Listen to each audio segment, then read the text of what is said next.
औज़ुबिल्लाहिमिनश्शैतानिर्रजीम बिस्मिल्लाहिर्रहमानिर्रहीम। Students, inter biology chapter number 2 शुरू कर रहे हैं और चैप्टर नंबर 1 शुरू कर रहे हैं। Dear students, inter biology chapter number 1 homeostasis शुरू कर रहे हैं। सबसे पहले आपको ये समझना होगा कि होम्योस्टेसिस क्या है। देखिए, बॉडी का अपना एक इंटरनल एनवायरनमेंट होता है। मसलन बॉडी का टेम्परेचर 98.6 फ़ारेनहाइट है।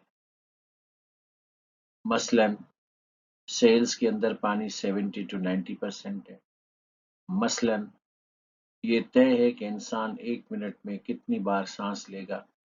मसलन ये तय है कि इंसान का दिल 1 मिनट में कितनी बार धड़केगा, वगैरह वगैरह। तो बॉडी का अपना एक इंटरनल एनवायरनमेंट होता है और इसको कहते हैं सेट पॉइंट। लेकिन ये सेट पॉइंट मुख्तलिफ वजूहात की वजह से अपसेट होता रहता है, तो बॉडी को उसे रीसेट करके नॉर्मल वैल्यू पे लाना पड़ता है। मिसाल के तौर पर कोई शख्स धूप में किसी वजह से जा रहा है और उसको पसीना आता है, तो लाजिम बात है कि उसके सेल्स का पानी ज़ाया हो रहा है। तो जो 70 to 90% सेल्यूलर वाटर की लिमिट मुकर्रर है, वो अपसेट हो जाएगी। तो फिर इंसान को लगेगी प्यास और इंसान पानी पीकर वो जो पानी लॉस हुआ था दोबारा गेन करके पानी के वैल्यू को नॉर्मलाइज करेगा। तो होम्योस्टेसिस का मतलब होता है overall maintenance of internal environment of body. इस सिलसिले में नोट कर लीजिएगा कि हमारे ब्रेन में एक पार्ट होता है जिसको हम हाइपोथैलेमस बोलते हैं, और ये हाइपोथैलेमस बहुत सारे होम्योस्टेटिक वैल्यूज को कंट्रोल में रखता है। अगर कोई सेट पॉइंट अपसेट हो जाए तो ये उसे रीसेट करता है। ये सारा काम जो है वो हाइपोथैलेमस का है, और हाइपोथैलेमस के मातहत बहुत सारे ऑर्गन्स, टिश्यूज, हार्मोन्स और सिस्टम्स होते हैं जो कि अगर बॉडी का कोई पॉइंट अपसेट हो जाए तो उसे सेट करते हैं। अब सेट पॉइंट क्या है? मसलन बॉडी का टेम्परेचर फिक्स है, ग्लूकोज का लेवल ब्लड के अंदर फिक्स है, ह्यूमन हार्ट की बीटिंग पर मिनट फिक्स है, रेस्पिरेटरी रेट पर मिनट फिक्स है। इसे सेट पॉइंट कहते हैं। और अगर ये अपसेट हो जाए, मसलन आप अगर सीढ़ियां चढ़ रहे हैं तो दिल की धड़कन जो कि 1 मिनट में 72 बार है, वो बढ़ जाएगी। तो ये सेट पॉइंट अपसेट हो जाएगा। लेकिन कुछ ही देर में आपका दिल वापस 72 टाइम्स पर 60 सेकंड के लिमिट पे आ जाएगा। तो बॉडी के तमाम बायोलॉजिकल वैल्यूज सेट पॉइंट पे काम करते हैं। अगर वो किसी वजह से अपसेट हो जाएं तो हमारी बॉडी उनको रीसेट करना जानती है, और इसी मैकेनिज्म को फीडबैक मैकेनिज्म कहते हैं। अब फीडबैक मैकेनिज्म जो है वो दो तरह का होता है। एक होता है पॉजिटिव फीडबैक, दूसरा होता है नेगेटिव फीडबैक।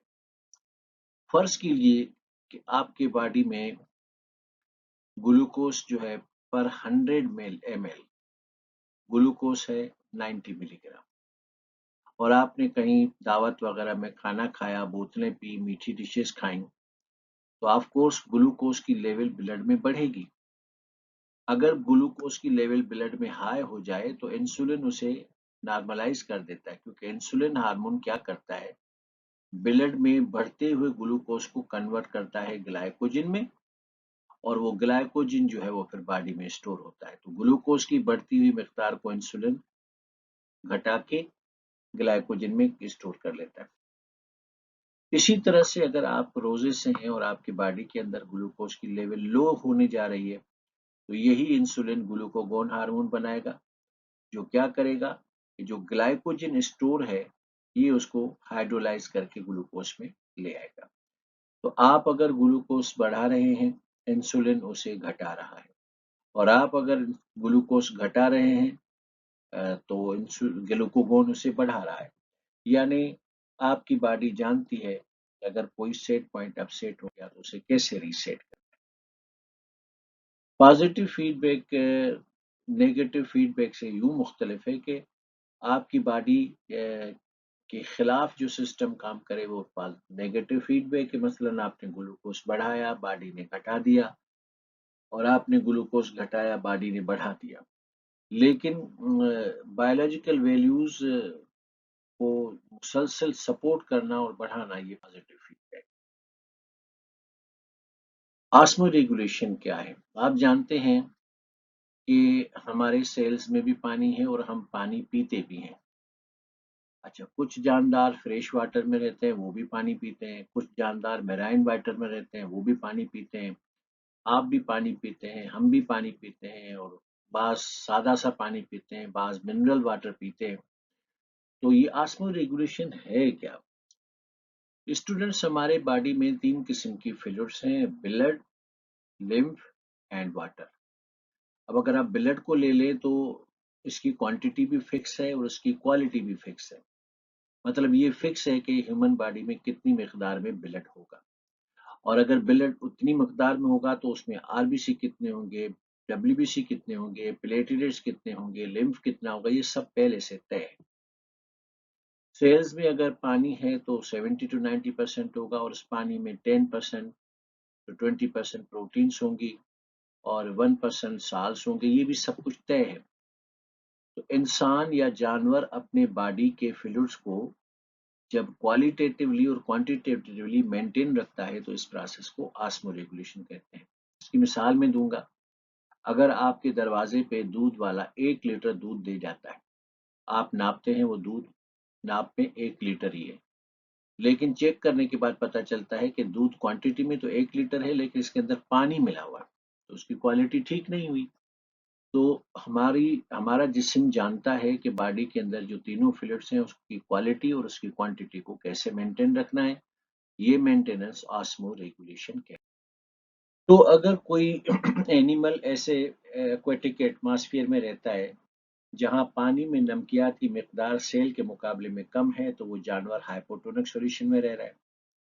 और अगर नमकियात की मिकदार पानी में और सेल्स के अंदर मतलब बराबर है, तो ये आइसोटोनिक सॉल्यूशन है। और नमक की मिकदार अगर पानी में ज्यादा है और सेल में कम है, तो ये हाइपरटोनिक। तो आइसोटोनिक सॉल्यूशन में रहने वाले एनिमल्स को ऑस्मो रेगुलेशन नहीं करना पड़ता, बाकी हाइपोटोनिक और हाइपरटोनिक वालों को करना पड़ता है। ये जो प्लांट्स हैं उसमें भी ऑस्मो रेगुलेशन होता है। मसलन प्लांट्स की 4 किस्में हैं। हाइड्रोफाइट्स, ये पानी के पौधे हैं। मीजोफाइट्स, ये आइडियल एटमॉस्फेयर में रहने वाले पौधे हैं।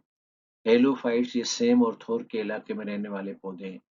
जीरोफाइट्स, ये डेजर्टेड प्लांट्स हैं। अब हाइड्रोफाइट्स वो होते हैं जो पानी में रहते हैं और चारों तरफ पानी है, लेकिन इनको अपने सेल्स में पानी 70 to 90% चाहिए। तो ये कैसे मैनेज करते हैं?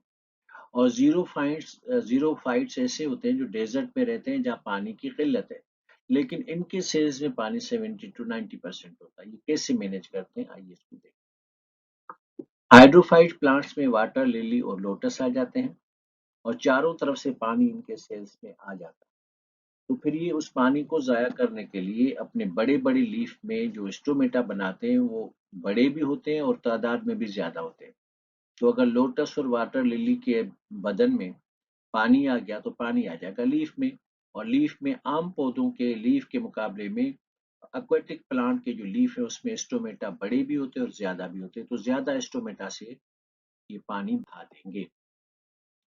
हेलोफाइट्स वो प्लांट्स होते हैं जिसको सेम और थोर वाली जमीन में ग्रो किया जाता है या होते हैं। इनको भी कोई प्रॉब्लम नहीं है अगर ये सेलाइन सॉइल में ग्रो करते हैं, तो इनको यूं प्रॉब्लम नहीं है कि इनके लीव्स में साल्ट रिमूविंग ग्लैंड्स होते हैं। तो जमीन से जो पानी मिलता है उसमें पानी में अगर साल्ट ज्यादा है तो साल्ट ग्लैंड की मदद से वो एक्स्ट्रा साल्ट को बाहर रिमूव कर देते हैं। मीसोफाइट्स वो होते हैं जो आइडियल कंडीशंस में रहते हैं, यानी इनका जो एटमॉस्फेयर है वो बायोलॉजिकली इनकी बॉडी को हाईली सूट करता है, तो ये एज सच ऑस्मो रेगुलेशन नहीं करते। ज़ीरोफाइट्स को चूंकि पानी की किल्लत का सामना होता है, तो इसलिए ये क्या करते हैं, ये अपना रेट ऑफ ट्रांसपायरेशन रिड्यूस कर देते हैं, क्योंकि पानी है नहीं तो ट्रांसपायर क्या करेंगे। दूसरा, जमीन से पानी खींचने के लिए ये डीप वर्टिकल रूट्स बनाते हैं। और तीसरा, जमीन के ऊपर भी कुछ रूट बनाई जाती है जिसको सुपरफिशियल हॉरिजेंटल रूट कहते हैं, ताकि एटमॉस्फेयर के ह्यूमिडिटी से ये वाटर ले सके। मसलन ये देखें, आम पौधों की रूट्स इतनी डीप नहीं होती, लेकिन इनकी रूट्स इतनी डीप हैं ताकि नीचे से जो पानी वेपराइज होकर बाहर निकल रहा है तो ये रूट्स उसको एब्जॉर्ब कर सके। तो आम पौधों की जो रूट्स है उसके मुकाबले में डेजर्टेड प्लांट की रूट्स डीप और वर्टिकल। ये देखिए, सुपरफिशियल हॉरिजॉन्टल रूट्स जमीन में नहीं है, जमीन के सरफेस पर हैं, और इनका पर्पस ये है कि ये एटमॉस्फेयर से वाटर एब्जॉर्ब कर सके, ह्यूमिडिटी। ये एरियल रूट्स हैं, ये भी एटमॉस्फेयर से ह्यूमिडिटी से वाटर एब्जॉर्ब कर लेती हैं। और अगर मौसम बरसात हो तो डेजर्टेड प्लांट अपने बॉडी के टिश्यूज में, पर्टिकुलरली पेरेन्काइमेटस टिश्यूज में पानी को स्टोर कर लेते हैं, और they are called succulent plants. तो देखिए, एनिमल प्लांट के पास कई प्रोविजंस होते हैं। दूसरा, डेजर्टेड प्लांट अपने स्टोमेटा को बंद कर लेते हैं, इनको कहते हैं सनकिन स्टोमेटा, क्योंकि स्टोमेटा अगर खुले होंगे तो पानी का लॉस होगा, तो ये स्टोमेटा को बंद कर लेते हैं ताकि पानी लूज ना हो। ये भी एक हिकमत अमली होती है। जहाँ तक एनिमल्स का ताल्लुक है, तो टेरेस्ट्रियल एनिमल्स में मसला ये होता है कि चूंकि खुश्क एटमॉस्फेयर पे रहते हैं, it means they are more likely to lose the water. इसलिए खुश्की पे रहने वाले जानवर अपने पानी को कंजर्व करने के मुख्तलिफ तरीके इस्तेमाल करते हैं। उसमें एक तरीका है अपने बॉडी को वाटर प्रूफ कवरिंग से ढक देना, ताकि वाटर प्रूफ कवरिंग होगी तो न बाहर का पानी अंदर आएगा, न अंदर का पानी बाहर जाएगा। बाज एनिमल्स अपना एक्सक्रीटरी वेस्ट वाटर जो है वो उसमें से भी पानी एब्जॉर्ब करके यूज करते हैं। बाज जानवर मेटाबॉलिक वाटर का पानी यूज करते हैं। ये इसको हम पढ़ लेते हैं। मसलन ये जितने भी रेप्टाइल्स हैं वो क्या करते हैं, अपनी बॉडी को वाटर प्रूफ कवरिंग से ढक लेते हैं। तो इनकी स्किन के अंदर केराटिन होता है, which is a protein and it is water proof. तो केराटिन प्रोटीन के आने से इनकी स्किन वाटर प्रूफ हो जाती है, न बाहर का पानी अंदर आएगा, न अंदर का बाहर लॉस होगा। तो ये इस तरह से अपनी जिंदगी गुजारते हैं। बाज जानदार क्या करते हैं कि आप जानते हैं कि आपके यूरिन में 95% पानी होता है जो ब्लड से वॉश आउट होके जाता है। तो खुदा ना खास्ता अगर ज़रूरत पड़े तो इंसान बवक्त ज़रूरत अपने वेस्ट वाटर में से जो यूरिन का जो वाटर है जो 95% होता है उसको रीअब्ज़ॉर्ब करके बॉडी के लिए यूज़ किया जा सकता है। यही वजह है कि इंसान जब भी पेशाब करता है तो होल जो यूरिनरी ब्लैडर है वो खाली नहीं होता, आधा लीटर के करीब जो है वो यूरिन उसमें रहता है, ताकि रीअब्जॉर्प्शन की अगर कोई प्रॉब्लम हो जाए। मैं कहना ये चाहता हूँ कि बाज जानदार वो पानी जो पेशाब बनने के लिए जा रहा था उसमें से रीअब्जॉर्ब करके वो जिस्म की गुंजाइश पूरी की जाती है। मेटाबॉलिक वाटर समझाना चाहता हूँ कि ये क्या है। देखो स्टूडेंट्स, आप अपने माइटोकॉन्ड्रिया में अगर कार्बोहाइड्रेट्स भेजें, प्रोटीन्स भेजें और लिपिड्स भेजें, तो माइटोकॉन्ड्रिया उसको जब ऑक्सीडाइज करेगा, मेटाबोलाइज करेगा, तो 3 मॉलिक्यूल प्रोड्यूस होते हैं, carbon dioxide, water molecule and ATP molecule. तो कार्बन डाइऑक्साइड को तो खारिज किया जाता है, बाकी वाटर मॉलिक्यूल को और एटीपी मॉलिक्यूल को सेल अपने लिए यूज करता है। यानी हर सेल अपने माइटोकॉन्ड्रिया के जरिए जो पानी बनाता है, वो सेल उसी से पानी यूज भी करता है। तो मेटाबॉलिक वाटर उस वाटर को कहते हैं जो ग्लूकोज, अमाइनो एसिड्स और फैटी एसिड्स को मेटाबोलाइज करने से बनता है। इसको मेटाबॉलिक वाटर कहते हैं। और इसका फायदा ये देखिए कि ये आपको ऊँट नजर आ रहा है। इसको अगर पीन इसका ये जो कुहान है इसमें पानी वगैरह नहीं होता है, इसमें चर्बी होती है। तो ये चर्बी को मेटाबोलाइज करता है तो उससे भी वाटर मॉलिक्यूल प्रोड्यूस होता है। और इसकी वजह से केमिल जो है वो 3 महीने तक, ये लिखा हुआ है, यानी 90 डेज तक बगैर कुछ पिए जिंदा रह सकता है। और बाज ऐसे ऊँट भी होते हैं जो डबल हम्प वाले होते हैं, ये तो फिर ज्यादा दिन ही जिंदा रह सकते हैं। जहाँ तक अमीबा और पैरामीशियम का ताल्लुक है, तो अमीबा सिंगल सेल्यूलर प्लांट है, पानी में रहता है और सेल मेम्ब्रेन के बाहर पानी होता है। तो पानी अगर इसके सेल में अंदर चला जाए और अमीबा के सेल को बस्ट होने का खतरा हो, तो एक्स्ट्रा वाटर को कंट्रेक्टाइल वेहिकल से खारिज कर देगा।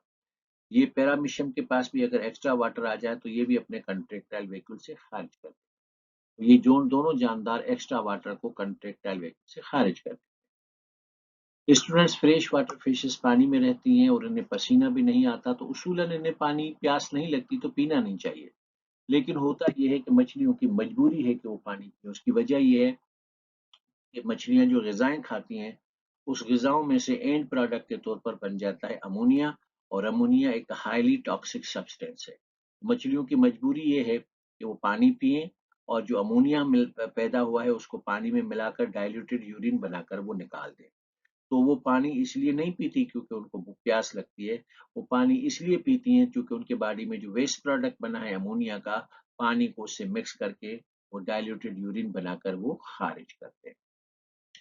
तो फ्रेश वाटर फिशेस यूं करती हैं, तो कि वो पानी पीती हैं पर प्यास की वजह से नहीं, अमोनिया को हैंडल करने की वजह से। मेरीन फिशेस भी पानी इसी वजह से पीती हैं, पर प्रॉब्लम ये होता है कि मेरीन वाटर में जो है वो साल्ट ज्यादा होता है। मछलियां क्या करती हैं, जो पानी पीती हैं ये भी उसी पानी में अमोनिया मिलाकर खारिज कर देती है पेशाब की शक्ल में। लेकिन जो पानी अंदर आता है उसमें साल्ट्स तो होते हैं ना, तो मछलियों के गिल्स के पास साल्ट को रिमूव करने के ग्लैंड्स होते हैं। तो वो जैसे ही पानी गिल्स पे से गुजरेगा तो साल्ट रिमूविंग ग्लैंड्स साल्ट को खारिज कर देंगे और बाकी पानी पीछे जाएगा।